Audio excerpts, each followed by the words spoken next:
Disturbing YouTube videos / channel is a series that's been a part of my channel for over 4 years now. It's been a wild ride, but I think it's time to conclude this series. But not with a whimper, instead this will be the longest episode, containing multiple parts. Let's begin by discussing some classic weird YouTube content. Here's a channel called GG, which uploads content that I can best describe as horror shitposts. Now, unlike other channels of this nature, some of these videos genuinely give me uncanny valley vibes. For example, here's Help, uploaded in May 2018. It's 20 seconds of this monkey robot thing, which moves in a subtle yet eerie way. The audio adds to this air of mystery and suspense. Can you help me, please? This thing is more comfortable because we have no idea what it is exactly. Is it a toy? Some art project this person is testing out? The lack of context makes it creepier than it should be. Then there's Rabbit, uploaded in March 2019. You may have seen clips from this before, as the Canal 5 TV channel uploaded this to their Twitter during their infamous late night posts. These are costumes made by one of those Northfur style companies focusing on anthro animals. Speaking of familiar clips, the most recognizable video from GG is Angel, uploaded in July 2017. It features a highly edited clip of Radafak Plachka, the one filmed by random people who found the original costume. If you're unaware, Radafak is a character from an 80s Slovakian show named Sleneko, whose name translates to Big Nose Blanket. He's had a reputation for being creepy, but that subsided in recent years due to more people learning about the show. Angel is basically just a YouTube poop with unnerving sound effects, and not much else.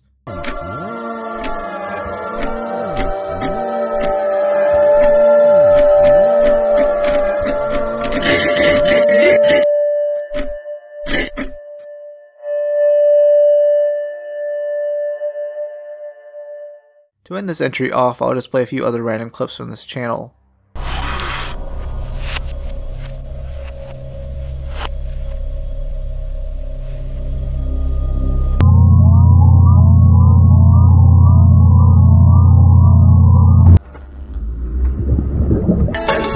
Hey girls, if you're hot or pretty, I like one of those too. Pretty.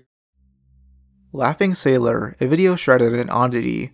It was uploaded by the channel Terrapin Joe on Christmas Day 2008, and guess what? Never uploaded anything else after that. It's overly ominous if you ask me. The entire 50-second clip shows these 5 animatronic sailors jerking about with this really disturbing pre-recorded laugh.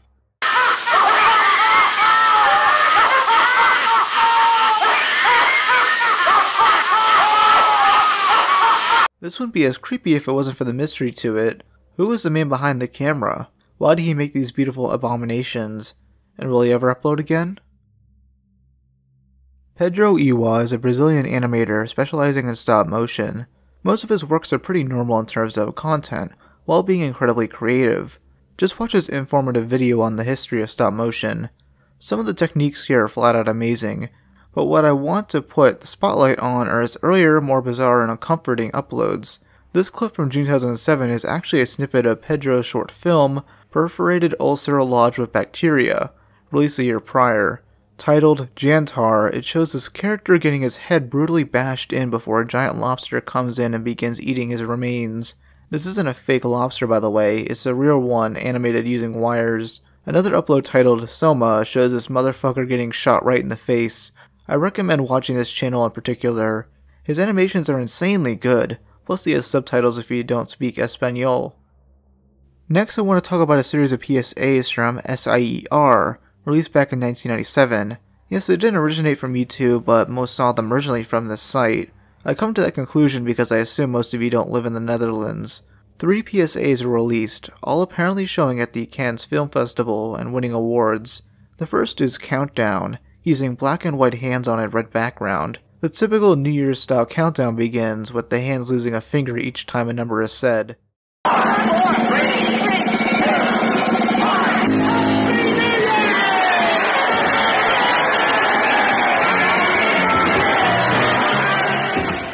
This imagery is downright disturbing, especially when it seems like these might belong to real people. I might be wrong on that, but it seems believable to me. The message behind these ads is to dissuade viewers from messing around with fireworks or face the consequences. The second ad, Sign Language, is the most brilliant as it showcases how firework accidents can result in loss of hearing, and since this person lost some fingers in the same accident, they won't be able to do it properly.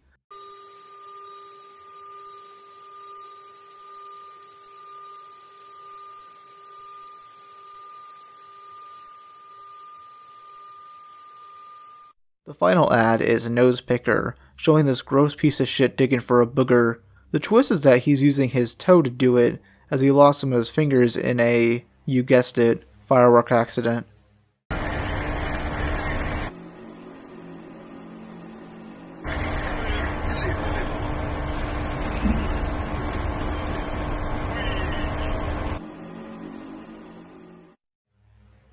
Alright, what do we got next? Oh, here's a channel called N4Die, with a drawing of the Baphomet as a profile picture. All of these uploads are pretty old and obscure as they date back to 2008.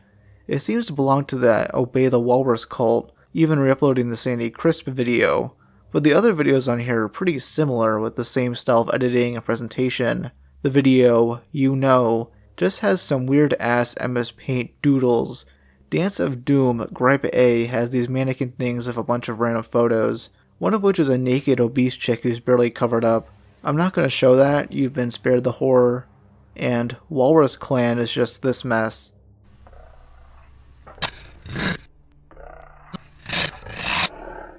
N4Die's description reads, I am beyond what you can imagine. Even those who may be close to me, they are further away than ever. How deep and meaningless. Olivier de Sagazan runs a channel that can be best described as hauntingly beautiful. Before I made this video, I really didn't know much about the man. He's of course recognizable for this October 2008 video titled Transfiguration. Most associate this clip with the old creepypasta Gateway of the Mind, but ignoring that fact, it's straight up modern art, and not the crappy kind of modern art that's conceptually brain dead. Olivier's content is just mesmerizing to look at. Actually, you just can't look away from it, really. What makes Transfiguration so good is the ambience. It's nearly silent, except for his grunts and eerie screams as he transforms himself into this monster.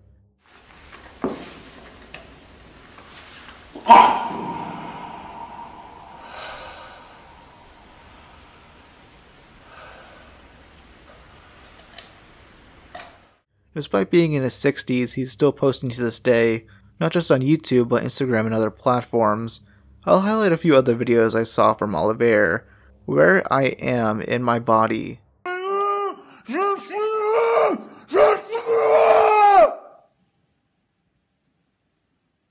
Sanctus Nemorensis.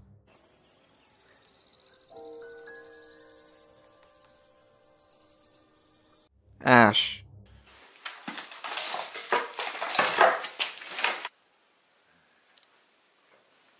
And The Dictator.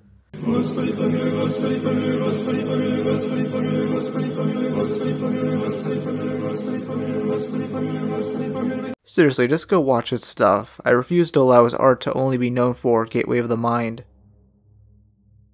Over the course of this series, I've mentioned many stop-motion channels, posting the weirdest and grossest content they can.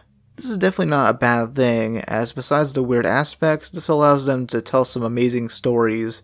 One of these is Labros Kordolemis, a channel I'm surprised only has 250 subscribers as of writing this. Labros is a visual artist hailing from Athens who has produced over 50 different short films in the style I just described.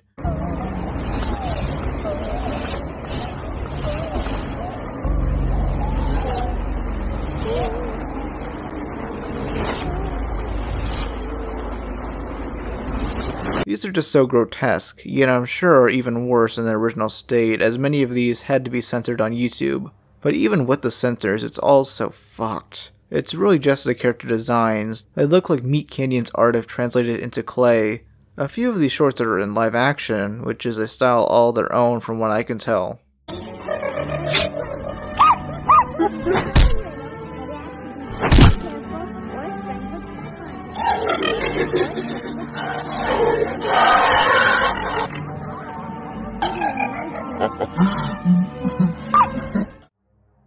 The last video showcased here is Harvey, an older horror short film directed by Peter McDonald. There are re-uploads here on YouTube, so it counts. I was incredibly hesitant to show clips of it because of how gory and disturbing it is, but fuck it, this video isn't getting monetized anyways. And this is the last episode in the series, damn it. Harvey is this man who was cut in half from the waist up. He breaks into the bathroom where his supposed girlfriend showers. She is shocked and falls over. She wakes up and finds that she's been cut in half, surgically attached to Harvey.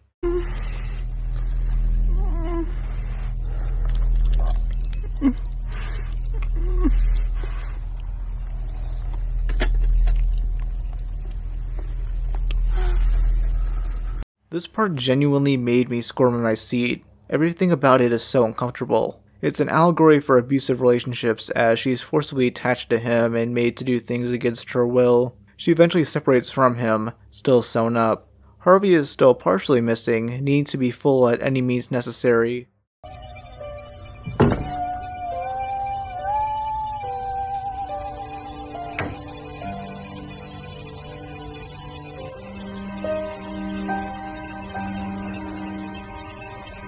The visuals hold up really well here. It actually creeped me out, something that's really hard to do. I've become so desensitized to most horror at this point, so it's honorable for this short to make me feel uneased. If this truly is the end of the series, I think it's only appropriate to look back at every episode and give some closure, so I'll quickly go over every single episode, giving some final thoughts and updating any of the channels mentioned. Crazy to think that episode 1 came out over 4 years ago now. If you go back and watch it, you can tell how poor quality the audio is. Once the car gets deeper into the woods, the GPS starts blurring out strange directions, like to turn off the headlights. The driver starts going faster and faster, with the GPS telling him to make a U-turn. Though the editing and stuff is still kinda decent, while being the worst in the series for sure, it means a lot to the channel. I did 2 spin-offs of this episode, that being the list video on Ben Wheel, and the 12th episode of YouTube history discussing NASA Gym 108. I also mentioned EM, which is still one of my favorite short films. Episode 2 came out a month later, and I actually worked on these simultaneously. I first mentioned 01A51CE0 here, which surprisingly came back only a month after I posted this. I updated that story in multiple other videos and did a full YouTube history episode on it. It last posted in July 2021, but don't be surprised if they upload again. That Hail Zawan channel is still posting to this day, and that pen thing I mentioned was actually a large auxiliary cord. I still think From the Earth is the creepiest video on YouTube.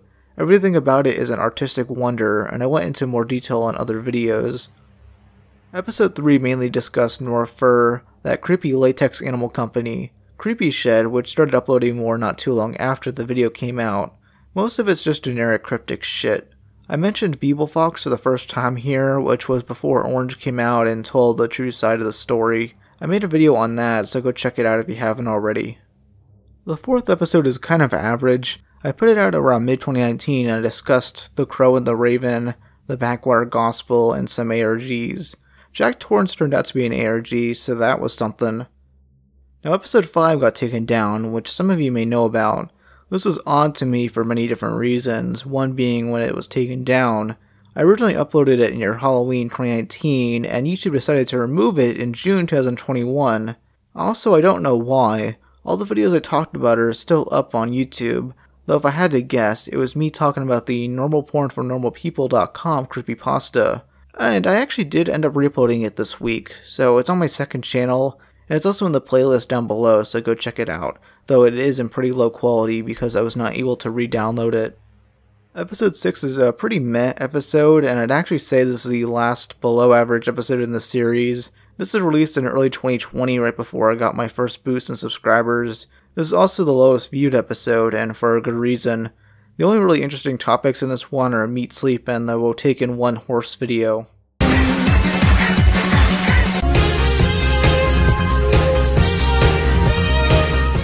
Here's where things got decent. Episode 7.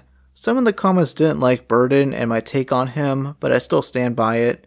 It's such an interesting and thought-provoking channel, and I can totally see myself doing a one-off video going more into detail. I'm surprised to learn that Andy Wilson 92 still uploads. Speaking of surprised, Cool 3D World began posting again. I mentioned them in the 8th episode. This is originally meant to be a Season 2 premiere or something until making some changes to the series. It was a really dumb decision to mention paranormal videos. It was supposed to be a switch up, but I stopped implementing it in future episodes. Episode 9 was extensively a Christmas episode. I finally got around to covering Syriac, someone who people really want me to make another video on. Someone in the comments mentioned how the Real Demons Caught on Tape video was played as a bumper on Adult Swim, sometime in the early to mid 2010s. Obviously this isn't confirmed, but I'd like to. Oh boy, the 10th episode. The one where I briefly mentioned Tolly Hall and people went nuts. I still stand by including Banana Man's music videos since, come on, it looks freakish. Also, some of you are pretending as if Tolly Hall is a massive force of music on the levels of Post Malone or Joji or something. They're good, but don't expect me to know so much about them for the sake of quickly mentioning a music video. This is originally meant to be the series finale as a group bored at this topic, but I got reinvigorated. After episode 5 was taken down, I made the Iceberg video. Episode 11 was a real switch up to the series. I made the episodes longer, discussed more topics, and made things a bit more humorous. After all, some of these videos are ridiculous. Someone said that the Wiggle It clip originates from sentimentalcorp.org, which might be the case. As someone who's explored the site multiple different times, I have yet to find it. Nagumo and the Okamoto video are still some of the weirdest content you can find on YouTube without getting into the Elsa Gate level shit. Episode 12 is the most viewed in the series, mainly because it came out at the right place and right time. This is only a month after my Danger Dolan and Lost YouTube content videos came out, so we got my biggest boost in subs to date. Y'all really got creeped out by that stop motion goblin shark. Dolly Flesh, of course, got mentioned in my worst YouTubers list, which you should totally check out. Overall, the best episode in disturbing YouTube videos / channels. The 13th episode is a close second to being my favorite. Sadly, Ronald Yoder Senior Entertainment took down the Look at the Clown video. No clue why, but it was sometime after I released this.